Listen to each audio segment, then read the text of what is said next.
अस्सलाम वालेकुम dear aspirants, I am Subtan Ali, lecturer in higher education department. बेटा, जिस तरह आप जानते हैं कि एफजीआई के थ्रू पेपर कंडक्ट हो रहे हैं 6 और 7 जून को। 6 तारीख को बहुत सारी टेक्निकल सीट्स का, नॉन टीचिंग सीट्स का टेस्ट है और 7 तारीख को स्पेशली टेस्ट है टीचिंग जॉब्स का। तो ये सारे पेपर हम आप लोगों के साथ डिस्कस करेंगे। आज की इस वीडियो में हम वो तमाम पॉसिबल क्वेश्चन डिस्कस करेंगे जो हमारे तक पहुंचे हैं कैंडिडेट्स के जरिए। ओरिजिनल पेपर जब आएगा पूरे एमसीक्यूज के साथ, सारे ऑप्शंस के साथ, वो भी आप लोगों के साथ शेयर कर दिया जाएगा। लेकिन उससे पहले हम वो सारे क्वेश्चन डिस्कस करते हैं एक एक करके जो कि हम तक पहुंचे हैं। तो आगाज करते हैं सबसे पहले क्वेश्चन से, जो कि मैथमेटिक्स के पोर्शन से है। क्वेश्चन है लोगारिथम के टॉपिक से, log x plus log 2 is equal to 1। तो हमने यहां पर x की वैल्यू फाइंड आउट करनी है कि x की जगह पर क्या आता है। तो यहां पर आप एक जो लॉ है वो याद करेंगे कि log of a plus log of b is actually equal to log of a multiply b। तो यहां पर अगर आपके पास log of x plus log of 2 है तो आप वो यहां पर पुट कर देंगे, log of x plus log of 2 is actually equal to log of x multiply 2, that is actually 2x। ठीक है, तो हम इसे 2x कंसीडर करेंगे। तो 2x जो है ये आपके पास आ जाता है log of 2x is equal to 1। अब यहां पर आप इसको इसकी स्टैंडर्ड फॉर्म में ले जाने की कोशिश करेंगे। यहां पर बेस अगर मेंशन नहीं है तो बेस जो है वो नेचुरली यहां पर आप 10 ही कंसीडर करेंगे। तो ये आपके पास जब आप इसकी एक्सपोनेंट फॉर्म लिखेंगे तो ये आ जाएगी 10 raise to power 1 is equal to 2x। ठीक है, तो 10 रेज़ टू पावर 1 10 ही होता है, 10 इज इक्वल टू 2x और x आपके पास बराबर आ जाएगा 5 के, और ये आपका सिंपली एक आंसर है। यानी कि आपने एक लॉ जो है उसका यूज करना है और ये आपका एक आसान सा इसका सॉल्यूशन निकल आएगा, बगैर कैलकुलेटर यूज किए, बगैर लोगारिथम टेबल यूज किए। मैंने आपको पहले इंडिकेट किया था कि लोगारिथम का जब क्वेश्चन आता है तो मोस्टली उस क्वेश्चन में कैलकुलेटर या लोगारिथम टेबल यूज करने की गुंजाइश नहीं होती, क्योंकि पेपर में वो चीजें अवेलेबल नहीं होती।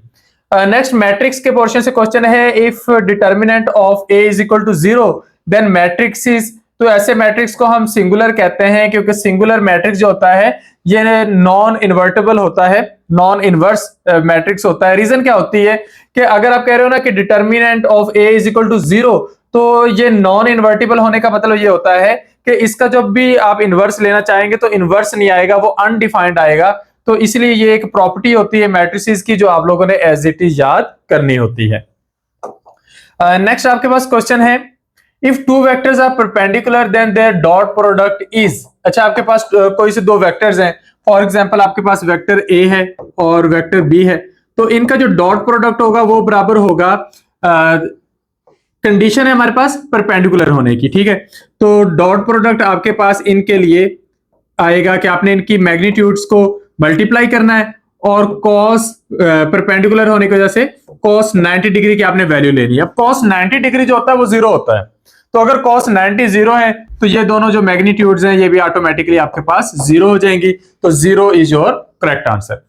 नेक्स्ट है slope of vertices line is. तो वर्टिसेस लाइन का जो स्लोप होता है दैट कैन बी 0। तो ये हमारे पास कोऑर्डिनेट ज्योमेट्री का क्वेश्चन है। स्टेटमेंट इनकम्प्लीट दिखाई देती है क्योंकि इसके अंदर कंडीशन कोई ना कोई पुट करनी होती है। तो स्लोप ऑफ वर्टिसेस लाइन या वर्टिकल लाइन जो होता है, आप सिंपल अगर आंसर की तरफ जाएंगे तो 0 जो है वो आपका इसका आंसर बनेगा। लेकिन इससे बेटर आंसर होता है वर्टिसेस लाइन का जो स्लोप होता है जो आप y एक्सिस के लॉन्ग लेते हैं वो अनडिफाइंड आता है। यहां पर अगर आप x एक्सिस मेंशन करेंगे ना तब ये 0 आएगा आपके पास।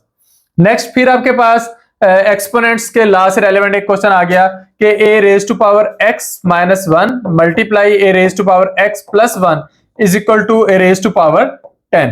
तो यहां पर आप एक्सपोनेंट्स का लॉ लगाएंगे कि a raise to power m multiply a raise to power n is equal to a raise to power m plus n। यानी कि आपने जो एक्सपोनेंट्स हैं वो जमा कर लेने हैं। अगर आपके पास बेस सेम है तो यहां पर एक्चुअली आपके पास हो जाएगा a raise to power x minus 1 और ये आपने इसमें प्लस कर लेना है x प्लस 1, यानी कि दोनों एक्सपोनेंट्स को आपस में जमा कर लेना है। ये बराबर आ जाएंगे इसके a रेज टू पावर 10 के।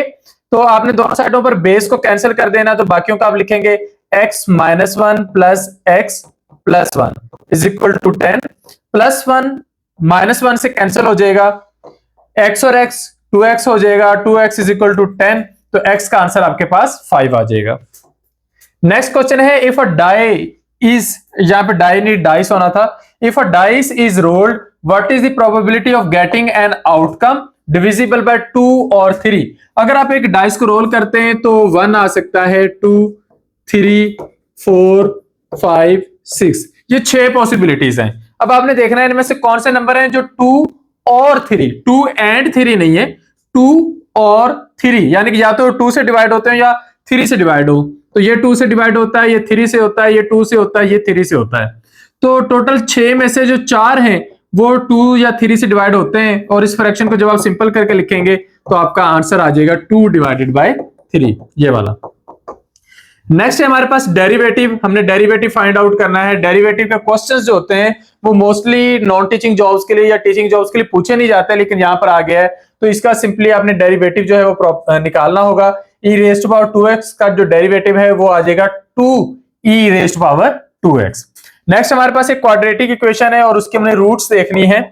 तो इक्वेशन है x square minus 4x plus 4 is equal to 0। तो आप इसकी फैक्टराइजेशन कर लें, ये हो जाएगा x square minus 2x plus 4 is equal to 0, यानी कि इन दोनों को हमने फैक्टराइज किया है। अब आप इसको सॉल्व करें, x कॉमन लें, x माइनस 2 कॉमन लें, x माइनस 2 आ जाएगा। x आपने कॉमन लिया तो x स्क्वायर माइनस 2, और यहाँ पे माइनस 2 कॉमन लिया तो ये अंदर आ गया x माइनस 2 को मल्टीप्लाई करें तो प्लस 4 आता है। ये मैं आपको सूरत में बता रहा हूं कि इनकेस अगर आपको फैक्टराइजेशन नहीं आती तो ये दोनों ही आपके पास x माइनस 2 है, तो x minus 2 multiply x minus 2 is equal to 0, तो ये असल में है x माइनस 2 का स्क्वायर इज इक्वल टू 0, यानी कि दो आपके पास पॉसिबल सोल्यूशन है और दोनों पॉसिबल सोल्यूशंस में आपके पास x माइनस 2 ही आ रहा है। तो आप इसका x की जो वैल्यू फाइंड आउट करेंगे वो 2 होगी, तो ये डबल रूट आपका आंसर आ रहा है और ये रियल रूट्स के आंसर में आप इसे कंसीडर कर सकते हैं। नेक्स्ट आपके पास ट्रिग्नोमेट्री का क्वेश्चन है, tan 45 degree plus cot 45 degree is equal to, तो इन दोनों की वैल्यू 1 होती है, इसकी वैल्यू भी 1 है, इसकी वैल्यू भी 1 है, तो दोनों का आंसर आ जाएगा 2। नेक्स्ट है, if a set has 4 elements how many subsets have exactly 2 elements. तो आपके पास अगर किसी सेट के 2 एलिमेंट हैं तो उसके जो टोटल सबसेट बनेंगे वो आपके पास बनेंगे 16। अब आपने यहां पर कंडीशन देखनी है कि 2 एलिमेंट्स वाले कितने बन सकते हैं। तो फॉर एग्जांपल आपके पास है ए बी सी और डी, तो एक सबसेट तो खाली बन जाएगा, 4 सबसेट बन जाएंगे सिंगल एलिमेंट के साथ, एक सबसेट बन जाएगा इन चारों के साथ। अब हमने 2 वाले बनाने हैं तो 2 वाले बनेंगे A B, A C, A D, यानी कि ए के 3 बन गए, फिर बी के बनेंगे बी सी और बी डी, और सी के बनेंगे सी डी। तो टोटल 6 सबसेट आपके पास ऐसे बनेंगे जिनके पास 2 एलिमेंट्स होते हैं, तो 6 is the correct answer. Next है चूज द करेक्ट सेंटेंस। तो यहां पर है नाइदर ऑफ द आंसर्स होना चाहिए था, neither of the answers is correct, क्योंकि हमने यहां पर जो हेल्पिंग वर्ब यूज करना है वो इसके अकॉर्डिंग, नेदर के अकॉर्डिंग हमने यूज करना है। So neither of the sentence answers is correct, C is our correct answer.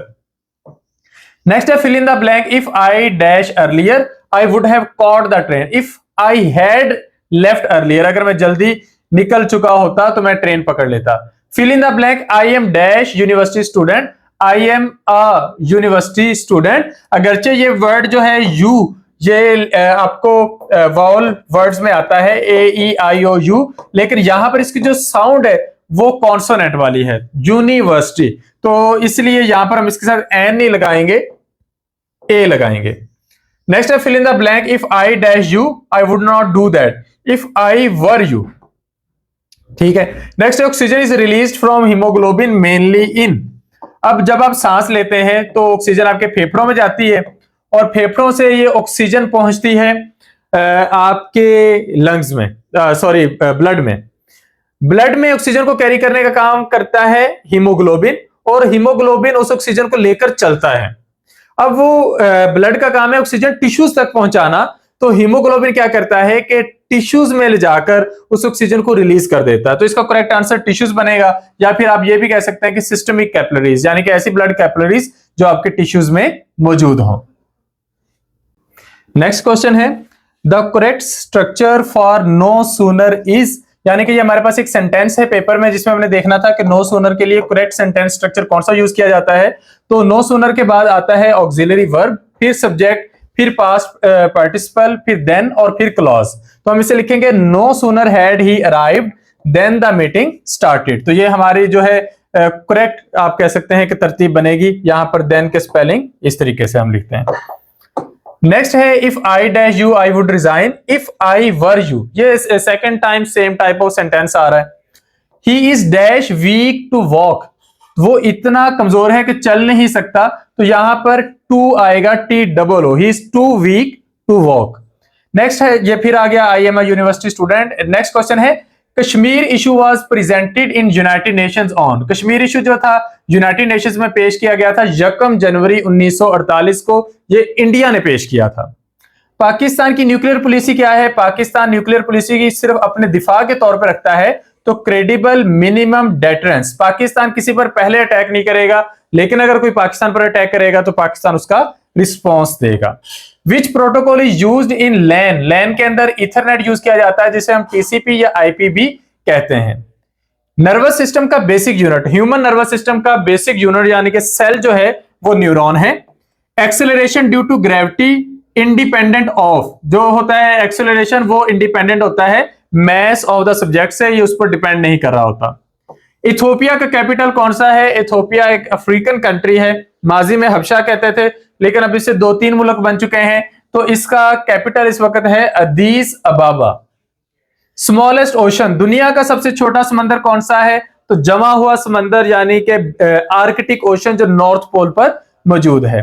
Mangla dam, जहां पर मंगला एक्चुअली वर्ड आना चाहिए, Mangla dam which river connect, या मंगला डैम जो होता है ये किस रिवर पर मौजूद है? तो मंगला डैम जो है ये रिवर जहलम पर मौजूद है। सिनोनिम ऑफ आइडल, आइडल का सिनोनिम है लेजी होना, इनएक्टिव होना।